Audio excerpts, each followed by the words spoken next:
the question that I had on my brain is, you spend so much money trying to find a coach, or finding a coach, and the traditional method of, spending a one-on-one.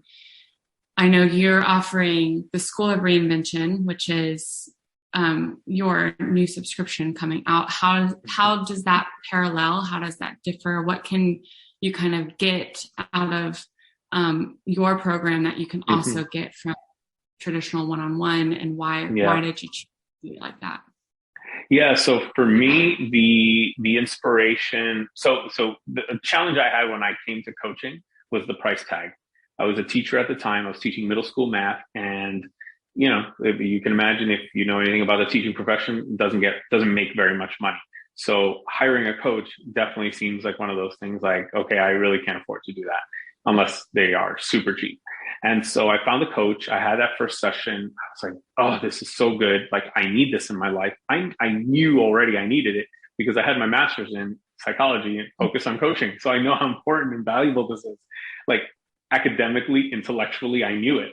And then I get on one session and I realize, oh, this is so needed in my life.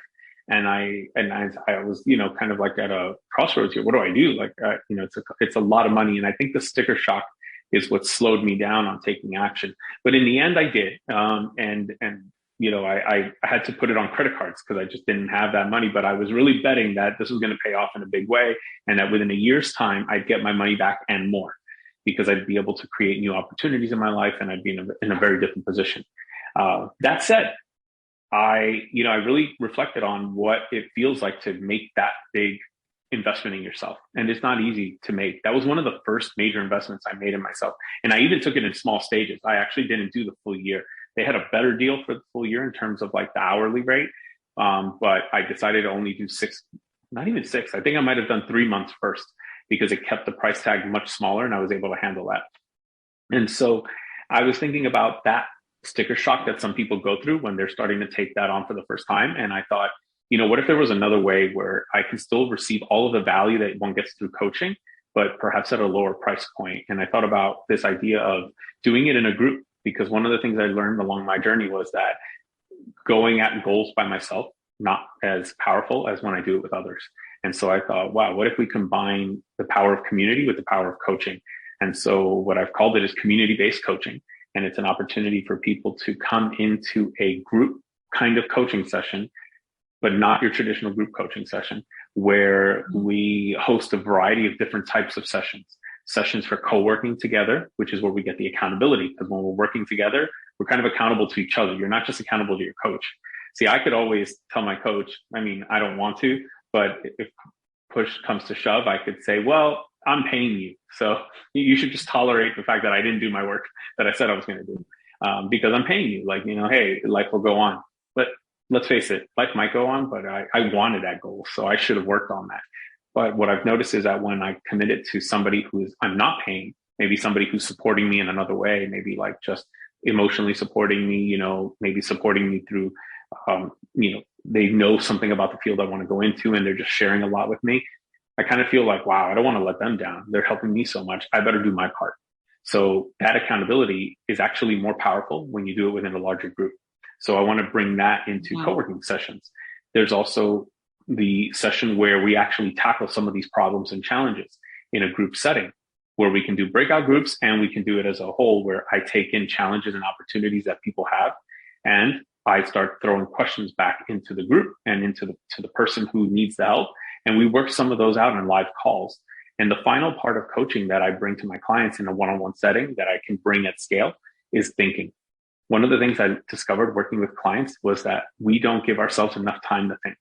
So often, like when we go out for runs, walks, those moments where you would think, this is when we can do the deep thinking, we end up listening to audio books, podcasts, music, whatever it is. We're constantly feeding our mind information and data, and we just don't give ourselves the time and space to really think about things.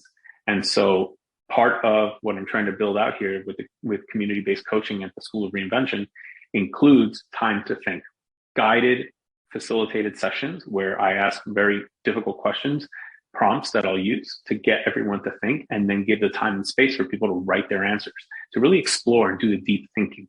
because when you Yeah. give yourself the time for that, that's when you get the breakthroughs. And that's what coaching is. Like those three parts, that's the value of coaching. It's the accountability, it's creating the breakthroughs, and then it's addressing those tactical challenges that come up along the way.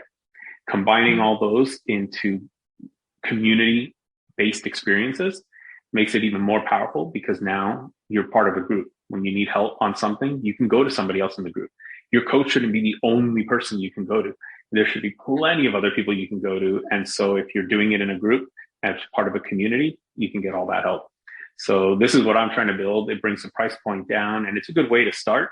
And even still, if someone's going through that, and I think it's a great entry level into coaching, but I think what my vision is for this is that it becomes something in parallel where you always have your community-based coaching. And then one day when you feel prepared to make a bigger investment, you also add a one-on-one coach. Because I'm going to be straight up, at the end of the day, I'm still keeping my one-on-one coach too, because I know it is valuable and important. But I do also understand that sometimes we need a place to start. And this place might be the lower price point kind of place where you don't get that sticker shock and you say, okay, I can get my feet wet with coaching and get a very different kind of value for a little while. And then when I'm ready, I'll tack this on as well. And then I'll just have my community-based coaching. I'll have my one-on-one coaching, and together, that'll really help you take off. I love that. It's a very holistic view of coaching and what you need to make. I mean, you can still not spend as much and see huge strides in maybe where you want to be in order to get to that more one-on-one coaching, whether it's income or your ambition, wherever it's leading you. So yeah, cool. Exactly. Yeah. Cause even though I put that money down on my credit card, with the first contract, I don't recommend that for everybody. That might not be the right answer for everybody. And everyone has different levels of comfort with debt and credit and things like that. So I don't want to presume that I can just tell people, trust me, make the bet on yourself. It's going to work out. It's hey, look, everyone's got a different situation, different levels of comfort with these things. So it's better that. So I thought, what would have been if that would have been my ultimate holdup and that would have completely stopped me from signing up with Steve? What offering would have actually been irresistible to me back then?